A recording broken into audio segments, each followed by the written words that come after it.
ახლა კიდევ უფრო საინტერესო თემაზე უნდა ვილაპარაკოთ, თემაზე, რომლის გარშეც ეკონომიკა წარმოუდგენელია, ბიზნესი წარმოუდგენელია, ზოგადად ცხოვრება წარმოუდგენელია, თემა შეეხება სწორედ განათლებას. ბატონი გიორგი ხუბოა დღეს ჩვენი სტუმარი, ქუთაისის საერთაშორისო უნივერსიტეტის რექტორი. ბატონო გიორგი, მოგესალმებით, ძალიან დიდი მადლობა რადიო სივრცეში, გადაცემა ბიზნეს ინსაიდერში მობრძანებისათვის და მინდა ხაზგასმით აღვნიშნო, რომ ქუთაისის საერთაშორისო უნივერსიტეტის როლი ნამდვილად არის განსაკუთრებული და გამორჩეული იმ გზაზე, რომელიც ჩვენ გვაქვს განათლებაზე დაფუძნებული ეკონომიკა და ამავდროულად ყოველთვის აღვნიშნავ ხოლმე, როცა ამ თემაზე ვსაუბრობთ, რომ საქართველოს ბიზნეს ასოციაციის კვლევა ეს გარკვეულწილად შესაძლოა პროფესიული განათლების ნაწილსაც ეხება, მაგრამ მაინც ერთის მხრივ საქართველოში მიუხედავად იმისა, რომ უმუშევრობის მაჩვენებელი თუნდაც 20-24-ის ბოლო მაჩვენებლებით არის ისტორიული მინიმუმზე, მაინც მაღალია ეს მაჩვენებელი ერთის მხრივ და მეორეს მხრივ არიან კომპანიები, რომლებიც განიცდიან კვალიფიციური სამუშაო ძალის დეფიციტს. მოკლედ გარკვეული ტიპის პრობლემური აცდენილი ნაწილი აქ ცხადია, რომ გვაქვს. თუმცა ვიდრე ამ თემებზე უფრო ბრალად ვისაუბრებთ, მანამდე აუცილებლად მინდა გკითხოთ ქუთაისის საერთაშორისო უნივერსიტეტში მიმდინარე სიახლეებზე, საკმაოდ აქტიურია, ასე ვთქვათ, ქუთაისის საერთაშორისო უნივერსიტეტში, არ გავა მცირე პერიოდი, მაინც რომ ყოველ ტიპის სიახლე არ გავიგოთ. როგორია ამ შემთხვევაში პროცესი, როგორ მედის პროცესში თქვენთან ქუთაისის საერთაშორისო უნივერსიტეტში? პირველ რიგში დიდი მადლობა ბატონ გიორგი გადაცემაში მოწვევისათვის. ჩვენთან პროცესი მიდის ძალიან დინამიურად, წელს სექტემბრისთვის უკვე ვთავაზობთ 9 ახალ პროგრამას, როგორც საბაკალავრო, ისე სამაგისტრო და სადოქტორო.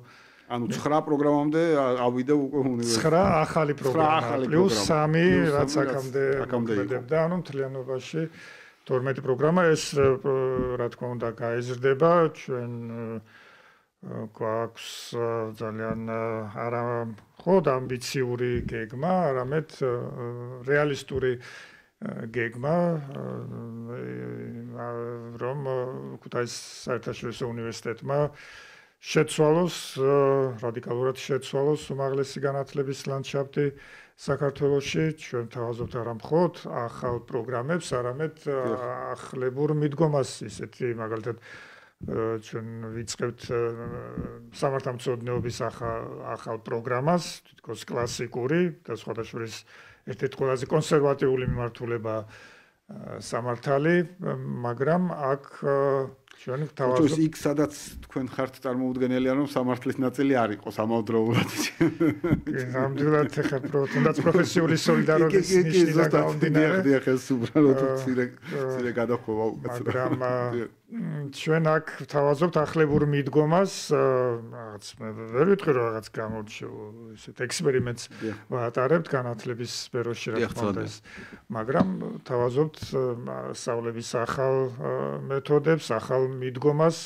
ჩვენ გვინდა რომ სტუდენტები მოვამზადოთ პირველ რიგში ცვლილებებისათვის და დღეს ყველაფერი ძალიან სწრაფად იცვლება, მათ შორის იგივე თავისუფალი ბაზრის კონიუნქტურა, ეკონომიკის სტრუქტურაც. ჩვენი მიზანი მოგვეხსენებათ არის, რომ უნივერსიტეტი გახდეს განვითარების ფაქტორი, გახდეს ეკონომიკური ფაქტორი, მაგრამ ამავე დროს ჩვენ ანგარიში უნდა გავუწიოთ იმ გარემოებასაც და ვუწევთ იმ გარემოებას, რომ მხოლოდ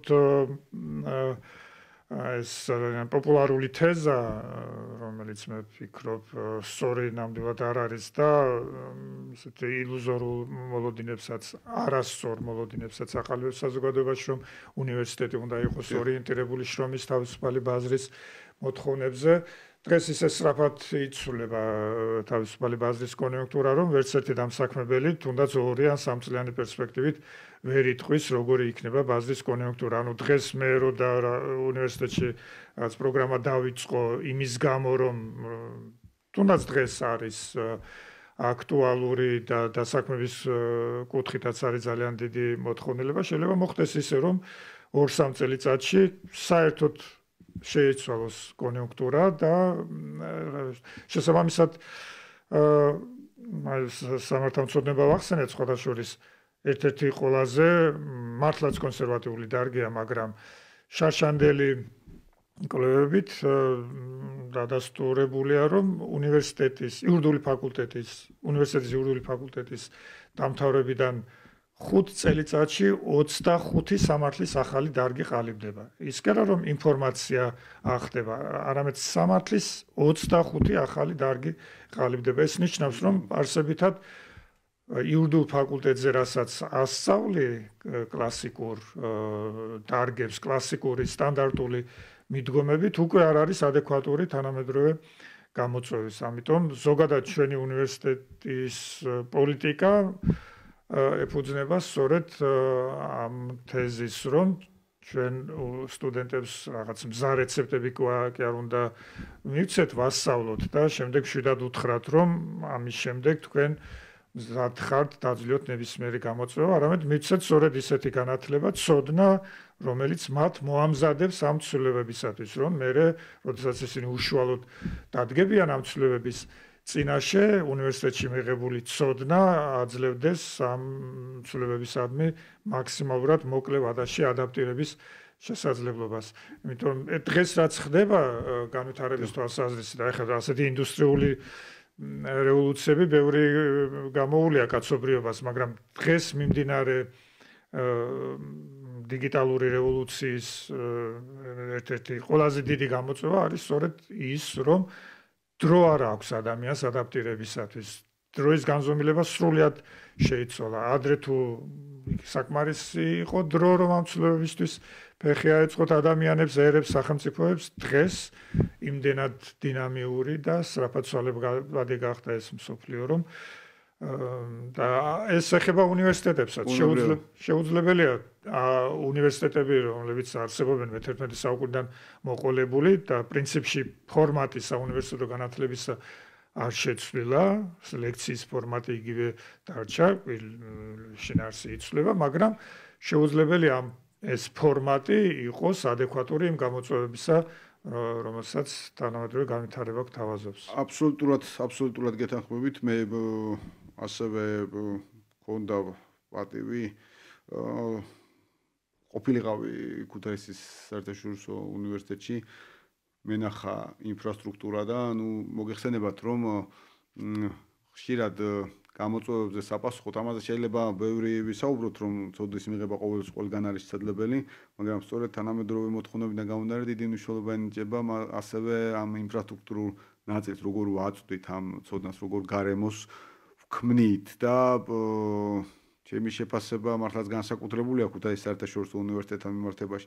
მნიშვნელოვანია რექტორის პოზიცია, რა კონკურენტული უპირატესობა აქვს ამ შემთხვევაში ქუთაისის საერთაშორისო უნივერსიტეტთან, ვეთქვი რომ არა მხოლოდ საქართველოს მასშტაბით. გეთანხმებით, გარემო გადამწყვეტი ფაქტორია, იმიტომ რომ უნივერსიტეტი და ის გარემო, ის ინფრასტრუქტურა, რაც ჩვენ გვაქვს, ნამდვილად არა მხოლოდ შესაშურია საქართველოს მასშტაბით, რეგიონის მასშტაბით, არამედ ყველა ჩვენი უცხოელი სტუმარი პარტნიორი უბრალოდ აღფრთოვანებულია იმ ინფრასტრუქტურით, იმ მასშტაბის პროექტით, რომელიც ხორციელდება ჩვენთან უნივერსიტეტში, 160 ჰექტარია მოგეხსენებათ ჩვენი კამპუსის ტიპის პირველი უნივერსიტეტია საერთოდ რეგიონში, მოცულობაც მასშტაბურია, $1 მილიარდ ხარჯავს ფონდი ქართულ ამ პროექტისათვის. უნივერსიტეტის დამფუძნებლის ბიძინა ივანიშვილის მოლოდინი პირველ რიგში არის ის, რომ როგორც ვთქვით, უნივერსიტეტი გახდეს ქვეყნის განვითარების ფაქტორი, იმიტომ რომ რეალისტურად უნდა შევხედოთ მდგომარეობა საქართველოში, ჩვენ რომ პრობლემები არ ქონდეს განათლების სფეროში, ჩვენ რომ გვყავდეს იმდენი განათლებული ადამიანი, რამდენიც ახლა დიპლომირებული სპეციალისტები გვყავს, მაშინ ეს ქვეყანა განვითარების სულ სხვა დონეზე უნდა იყოს, მიუხედავად ეკონომიკური განვითარებისას. ის ფორმალობა რომ რეალობა იყოს, რომელიც გვაქვს, ასე ვთქვათ, ამ დიპლომებიდან გამომდინარე, ვიქნებოდით სხვაგან, მაგრამ სამწუხაროდ ეს ფორმალობა არ არის რეალობა. ამიტომ მე ძალიან დიდი იმედი მაქვს უმაღლეს განათლების რეფორმების, რომელიც დაგეგმილია, რომელსაც წარუძღვება სახელმწიფო კომისია, რადგანაც ამ სფეროში რაცა უნდა მტკივნეული და გრძნობიარე იყოს ეს რეფორმები, ეს სჭირდება ქვეყანას, ეს სჭირდება ქვეყნის მომავალს, ეს სჭირდება ჩვენს ახალგაზრდობას, მათ შორის პროფესიული ორიენტაციის თვალსაზრისითაც დღეს ჩვენ რეალურად სრული შეიძლება ითქვას ინფლაცია გვაქვს საუნივერსიტეტო განათლების სფეროში შედარებისთვის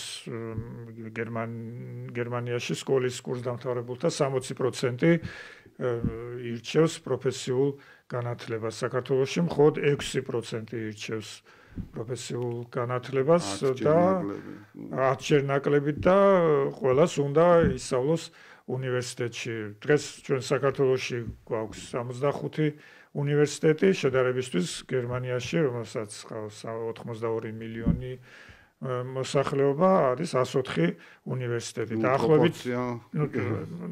დაახლოებით პროპორცია გერმანიაში გათვლილია 1 მილიონზე უნდა იყოს ერთი უნივერსიტეტი. ეხლა ციფრები არ არის არგუმენტი, მაგრამ ამ ციფრების უკანად დგას მთელი რიგი გათვლები. ფანტასტიკური აცდენაა ამ შემთხვევაში საქართველოს და გერმანიის აი ამ პარამეტრებს შორის ეხლა რასაც უყურებთ. ჩვენთან შარშან სკოლა დაამთავრა 42,000-მა მოსწავლემ და აქედან 34,000 უნივერსიტეტებში ჩაირიცხა. დაახლოებით 80% ჩაირიცხა უნივერსიტეტებში. იგივე შედარებისთვის გერმანიაში, როდესაც ეს ციფრი გაცდა 40%-ს, ანუ უნივერსიტეტებში სწავლა მოინდომეს, ჩაირიცხა სწავლა მოინდომა სკოლის კურსდამთავრებულთა 40%-მა, გერმანულ მედიაში ამ ფენომენს აკადემიზმის სიგიჟე უწოდეს და ძალიან აქტიურად მიდიოდა დისკუსია მედიაში, თუ რა რისკები შემცველია როდესაც ზოგადად კარიერული ორიენტაციის თვალსაზრისით ახალგაზრდები ჩვენთან გარკვეული მენტალური საკითხიც არის, ხო? შეიძლება ასე ითქვას, რომ აუცილებლად უმაღლესი განათლების თემა უნდა იყოს, გარკვეულად ეს ოჯახებიდანაც მოდის ახალგაზრდებზე ისეთი ირიბად ზეწოლა, რომ აი უმაღლესი განათლება აუცილებლად პროპაგანდისტული ფილმების გვახსოვს ჯერ კიდევ საბჭოთა კავშირიდან მოყოლებული დიპლომის აუცილებლობის თემაზე და რაღაცნაირად ეს მოდის თითქოს, თუმცა რეალობაში ჩანს, რომ პროფესიული განათლება ხშირ შემთხვევაში გასლებთ რომ საშუალო საქმეა მთელ რიგ საკითხებთან მიმართებაში. დიახ, გეთანხმებით, უფრო რაღაც სტატუსის საკითხი გახდა დიპლომი, ვიდრე თუ რადგას ამ დიპლომს იქით რეალური ცოდნა და მომზადების ხარისხი და დონე წარმატებული პროფესიული კარიერისათვის, რომ იტყვიან, ყველაზე დიდი ცოდნა არის საკუთარი შესაძლებლობების ცოდნა. თუ ჩვენ ახალგაზრდას არ დავეხმარეთ ამ ორიენტირების სწორად განსაზღვრაში და განათლება ეს არის სახელმწიფო ფუნქცია, ამიტომ სახელმწიფომ ძალიან მკაფიოდ უნდა განსაზღვროს ის სტანდარტები, რომელსაც უნდა აკმაყოფილებდეს საუნივერსიტეტო განათლება, პროფესიული განათლება, დასაქმების პერსპექტივები, აქ დახმარება ჭირდება ახალგაზრდას, მის მშობელსაც და ეს რაც ბრძანეთ ეს მენტალური განწყობები, რომელიც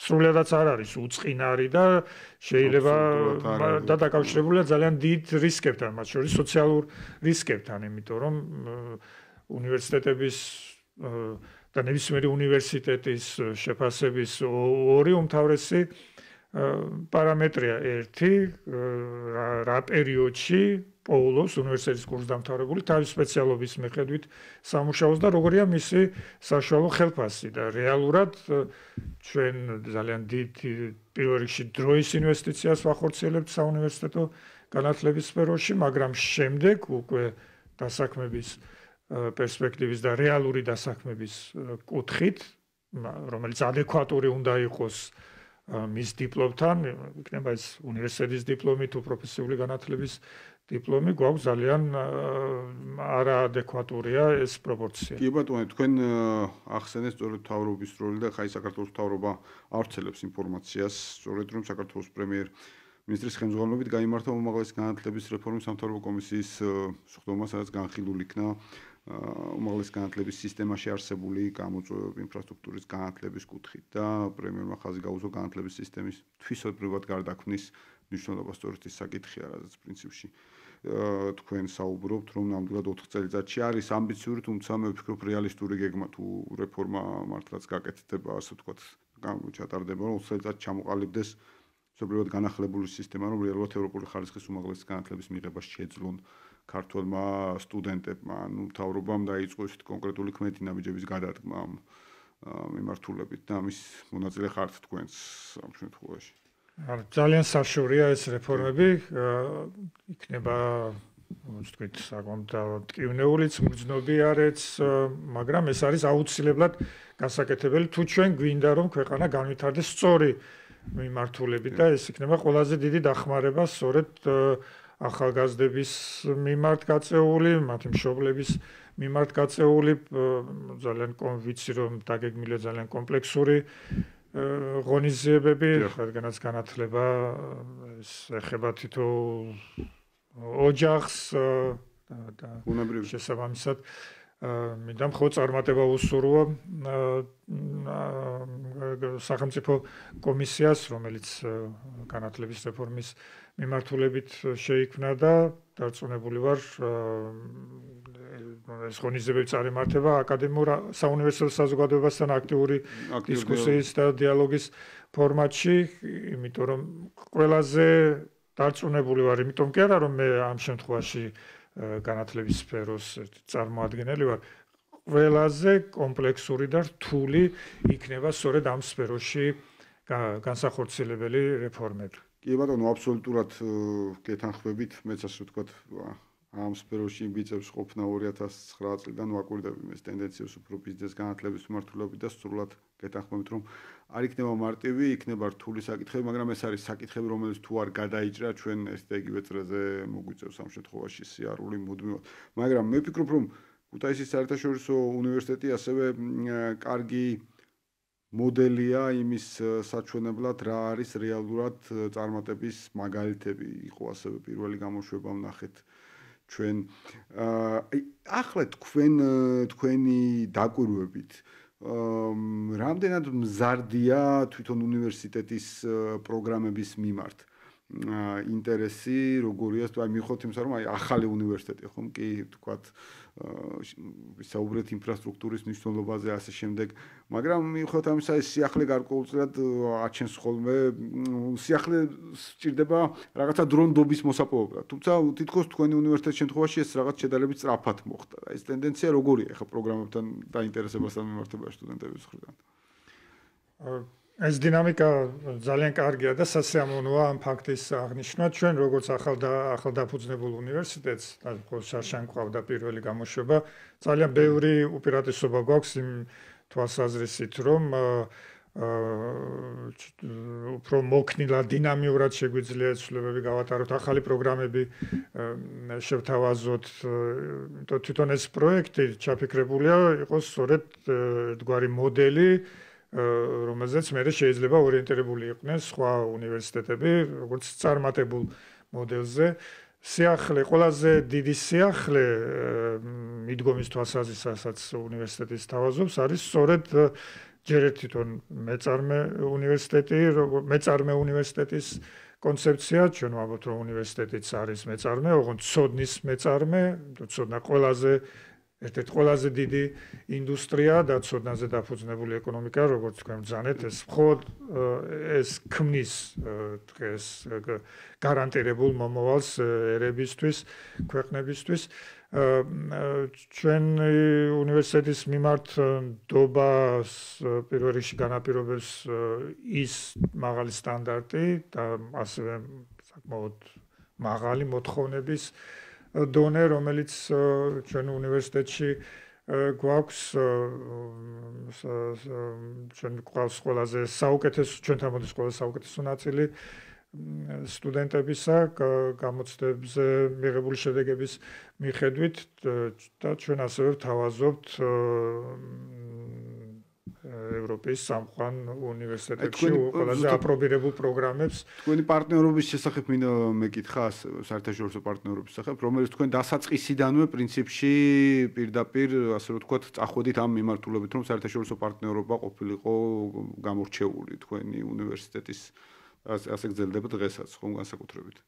ეს ნამდვილად პრიორიტეტულია უნივერსიტეტისთვის, იმიტომ რომ ორმაგი პროგრამები, ერთობლივი პროგრამები, მაგალითად ჩვენ უკვე სექტემბერში ორმაგი დიპლომის ორ საბაკალავრო პროგრამას ვიწყებთ ნეაპოლის უნივერსიტეტთან, ერთ მედიცინის, მეორე დიზაინის მიმართულებით, ერთობლივ პროგრამას ვიწყებთ ბამბერგის უნივერსიტეტთან ფსიქოლოგიის მიმართულებით.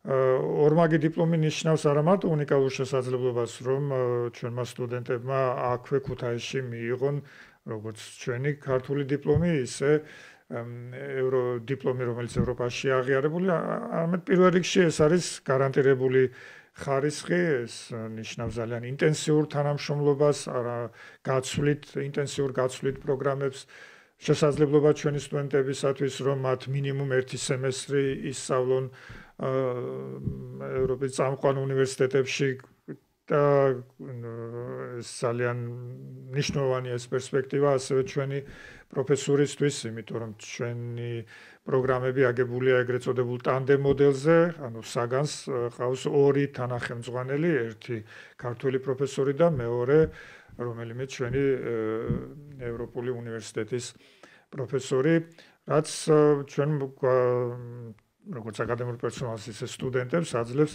შესაძლებლობას აქტიურად იყვნენ ინტეგრირებული სასწავლო და სამეცნიერო პროცესებში, რომელიც ხორციელდება თანამედროვე მოთხოვნების შესაბამისად წამყვან უნივერსიტეტებში. ამით ჩვენ ძალიან დიდი დროის ეკონომიასაც ვახდენთ იმ თვალსაზრისით, რომ მაქსიმალურად სწრაფად შეგვიძლია აუწყოთ ფეხი საუნივერსიტეტო განვითარების ტენდენციებს ევროპაში, ხდებით უფრო სანდო, არა მხოლოდ ამ უნივერსიტეტებისთვის, იმიტომ რომ როდესაც ნდობა ყალიბდება უნივერსიტეტებს შორის, უკვე იქ მოდის სხვა ხასიათის ნდობაც, ეკონომიკის სფეროდან, პოლიტიკის სფეროდან ქვეყნებს შორის, დღეს ჩვენთან მაგალითად ქუთაისში ჩამოდის ბავარიის საშუალო მეწარმეთა ფედერაციის პრეზიდენტი, რომელიც ორი დღე დარჩება ჩვენთან, წაიკითხავს საჯარო ლექციას. ეს არის ძალიან დიდი გაერთიანება, დაახლოებით 640,000 ფირმაა გაერთიანებული და მოგეხსენებათ საშუალო, სწორედ მცირე და საშუალო მეწარმეები ქმნიან თავარ მამოძრავებელ ძალას იგივე ბავარიაში. მათზე მოდის მთელი ბავარიის ეკონომიკის 70%. თუ ძალიან არ შევწდები სტატისტიკაში, დაახლოებით ესე იგი 3-ჯერ მეტი, ვიდრე მთლიანად საქართველოში რეგისტრირებული კომპანია, ასე ვთქვათ, ამ შემთხვევაში, რასაც ეს გაერთიანება წარმოადგენს, ბავარიის გაერთიანება წარმოადგენს, რაც თქვენ კი სტატისტიკურ ნაწილში გასაგებია, რაც ძალიან მნიშვნელობას უსვამს ხაზს თავისთავად. ბავარია ცალკე რო იყოს ეკონომიურად იქნებოდა მე-9 ევროპაში, როგორც თავის ეკონომიკის სიძლიერიდან გამომდინარე.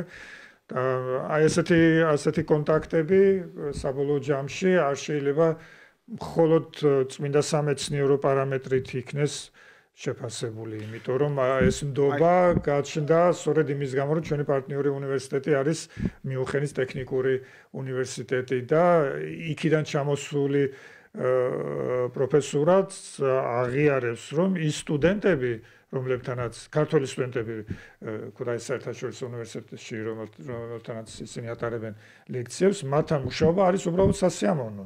და პირდაპირ უთქვიათ, ეს რომ არა ეს სიამოვნების განცდა, ჩვენ შეიძლება კარგი 1-2 წელი გვეთანამშრომლა, მაგრამ ეს არ გაგრძელდებოდა ხანგრძლივი პერიოდის განმავლობაში.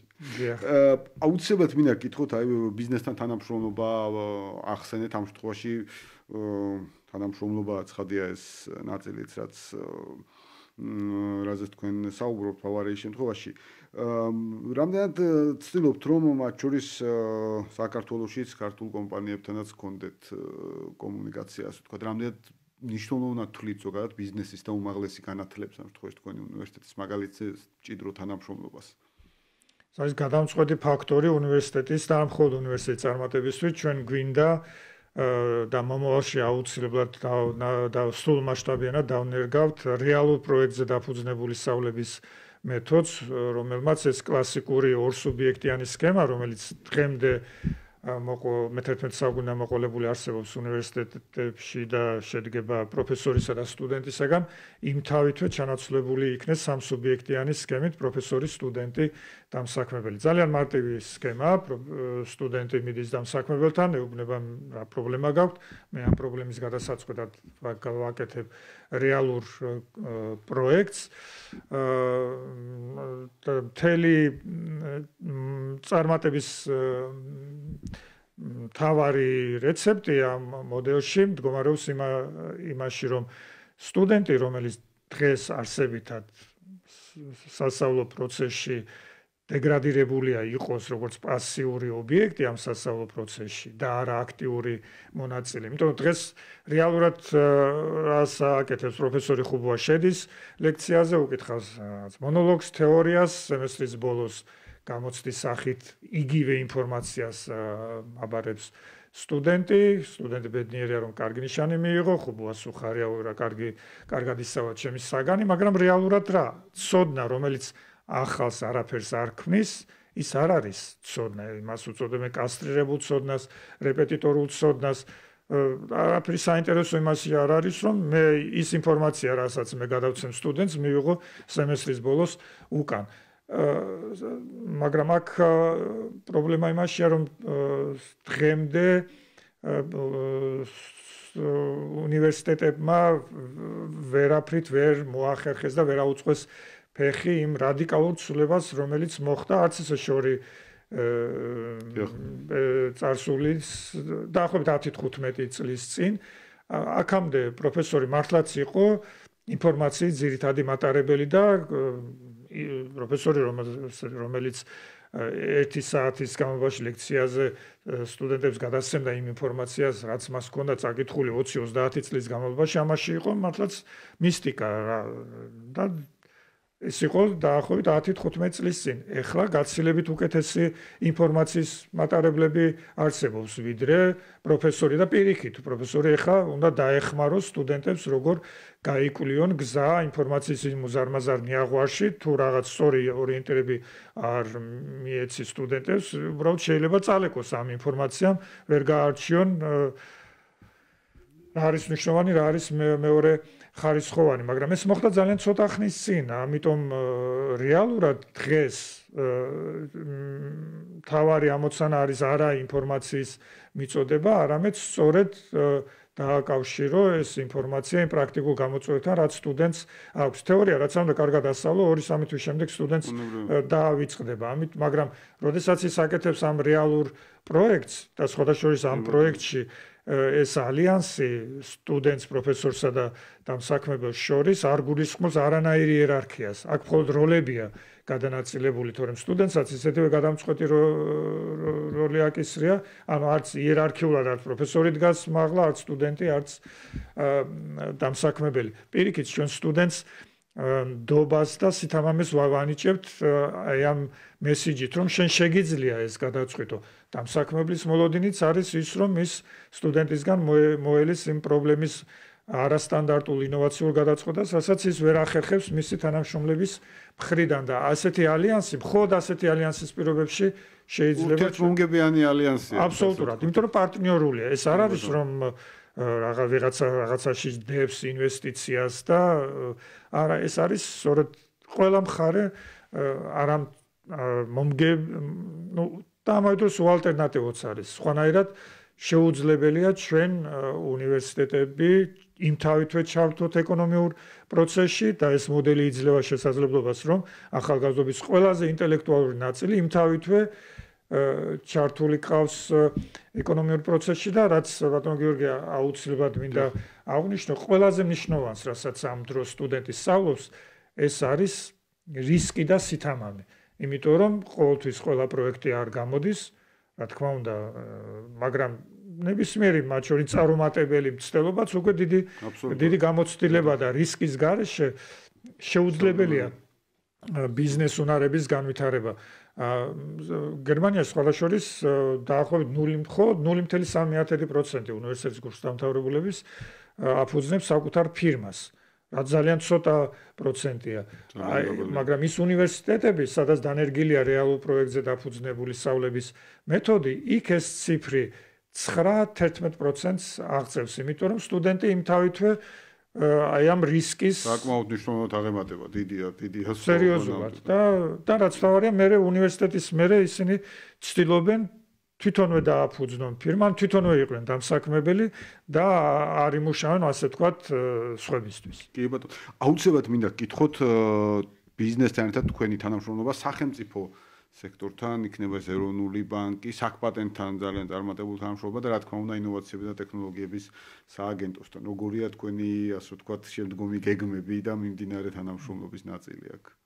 ეხლა ამ ინსტიტუტებთან ჩვენ მართლა ძალიან კარგი თანამშრომლობის პრაქტიკა ჩამოგვიყალიბდა, მაგრამ დაფუძნებული ასევე მთავარი პარტნიორულ ურთიერთობებზე. იმიტომ სახელმწიფოც დამსაქმებელია, ერთ-ერთი მნიშვნელოვანი დამსაქმებელი და მისთვის ძალიან საინტერესოა ის ფორმატი, რომელსაც ჩვენ ვთავაზობთ და თითოეული ამ მიმართულებით სწორედ ამ მოდელზე გვაქვს ორიენტაცია, მაგალითად, როდესაც გაბატონი ნათია ეროვნული ბანკის პრეზიდენტი იყო ჩვენთან, ბანკი ძალიან აქტიურად თანამშრომლობს ჩვენთან სტაჟირების თვალსაზრისით, მაგრამ პარალელურად ჩვენ თქვათ უშვებთ 10 სტუდენტს სტაჟირებაზე ეროვნულ ბანკში, მაგრამ ეროვნული ბანკის პრეზიდენტს გაბატონ ნათიას უთხარი, რომ გაცილებით ალბათ 1.50-60 პრობლემა მაინც ხომ გექნებათ ბანკში. მობრძანდით ამ პრობლემებით, ჩვენ მოახდენთ ამ პრობლემების სელექციას, გეტყვით როგორ შეგვიძლია რა მიმართულებით თანამშრომლობა. დაახლოებით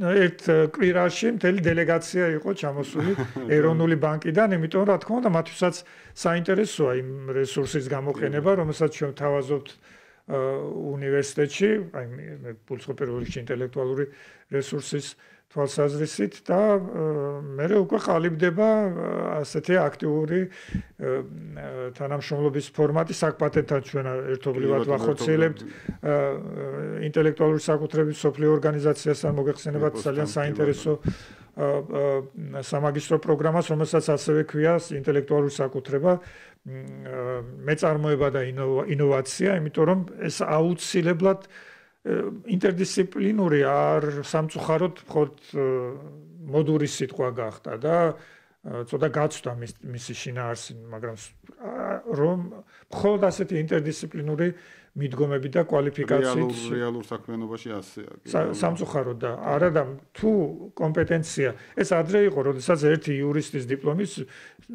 სოციალის ბოლომდე გაწმევდა, გასმევდა. ეხლა თუ სხვა რა სპეციალობაც, სხვა კომპეტენციაც თუ არ შეიძინე და მუდმივად თუ არ განაახლეს კომპეტენცია, ისე როგორც იურისტის კომპეტენცია არ ნიშნავს მხოლოდ ყველა კითხვაზე პასუხი იპოვო კანონის ტექსტში, მოითხოვს კომუნიკაციის უნარჩვევებსაც, ლიდერობის უნარჩვევებსაც, მართვის უნარჩვევებსაც, პროექტების ჩამოყალიბების და შემდეგ კარგი გაგებით მათი გაყიდვის უნარჩვევებსაც.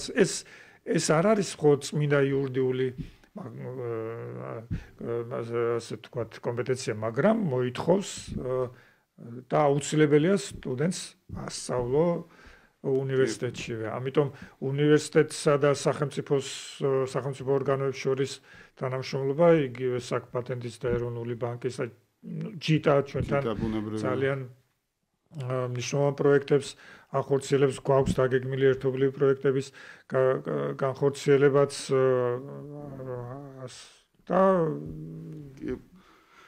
ბოლოს აუცილებლად მინდა გითხოთ თქვენ ახსენეთ და ბატონი ბიძინა ივანიშვილზე ფონდი ქართულს მილიარდიანი ინვესტიცია, რომლის საშუალებითაც ახლა რომ ამ თემებზე ვსაუბრობთ და უკვე ასე ვთქვათ, სხვაგან ვართ, შეიძლება ასე ვთქვათ და სხვა სტანდარტებზე ვსაუბრობთ და გარკვეულ ტიპის მაგალითებზე ვსაუბრობთ, სწორედ ამ ყველაფრის ამ ინვესტიციის დამსახურება.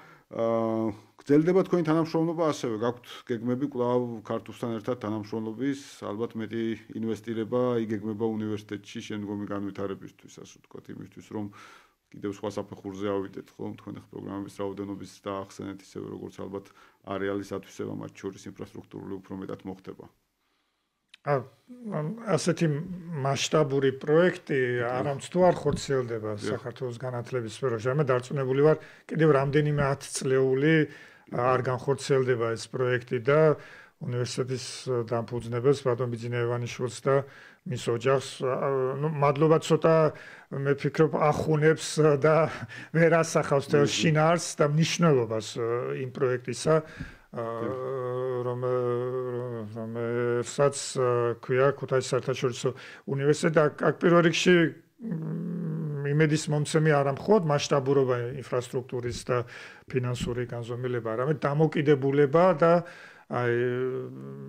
მოლოდინი, რომ რა არის ეს მოლოდინი დამფუძნებლის მხრიდან, რომ ქართველ სტუდენტებს მივცეთ განვითარების შესაძლებლობა. როცა ჩვენ ვამბობთ, რომ უნივერსიტეტი უნდა იყოს გახდეს განვითარების ფაქტორი, ეს ყალიბდება მხოლოდ და მოხდება მხოლოდ მაშინ, როდესაც ჩვენ სტუდენტებს მისცემ განვითარების შესაძლებლობას და ეს არის ყველაზე კეთილშობილური ელემენტი ამ პროექტის, რომ ქართველ ახალგაზრდებს ეძლევათ ამის შესაძლებლობა და ჩვენ გვაქვს მართლაც ყველა გამორჩეული კომფორტის სიტუაციაშია ჩვენი უნივერსიტეტი, იმიტომ რომ უნივერსიტეტი არ განიხილავს სტუდენტს როგორც შემოსავლის წყაროს. ეს საერთოდ არ თავსდება საუნივერსიტეტო ეთოსის სფეროში, როდესაც სტუდენტს უყურებს შემოსავლის წყაროს, მაგრამ სამწუხაროდ და რეალურად ასეთი მიდგომა უკვე ჩამოყალიბდა ქართული განათლების სფეროში, რაც იმედია დროთა განმავლობაში შეიცვლება.